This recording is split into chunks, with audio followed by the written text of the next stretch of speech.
मागच्या काळामध्ये बाबूरावांनी अमोलजींनी ह्या भागामध्ये चांगल्या प्रकारची कामं करून दाखवली। आता अमोलनी मला फिल्म दाखवली, त्याच्यामध्ये हॉस्पिटल, अरे गोरगरिबांची मुलांना मुलींना त्यांच्या आया माय माऊलींना त्यांच्या बाप दाद्यांना मोठ्या हॉस्पिटलमध्ये जाण्याची त्यांची ऐपत नाही, परंतु त्यांना त्यांचं आरोग्य चांगलं ठेवण्याचा अधिकार नाही। या हॉस्पिटलला कुलप लावून ठेवता, ही तुमच्या कामाची पद्धत। तिथं उलट गोरगरिबांना जर सुविधा दिली, पुण्यामध्ये डॉक्टर मिळतात, पुण्यामध्ये नर्सेस मिळतात, पॅरामेडिकल स्टाफ मिळतो।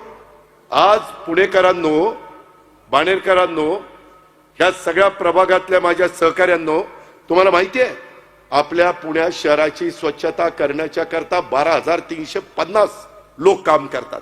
किती? 12,350। सकाळी उठल्यानंतर 6 वाजता कोण झाडलोट करताना दिसते? कुठे गेले 12,350 लोक? कॉन्ट्रॅक्टर आणि आपल्या महानगरपालिकेमध्ये काम करणारी लिस्ट एवढी आहे। कुठं जातो पैसा? कोण लक्ष देणार? महानगरपालिकेचं काम नाहीये।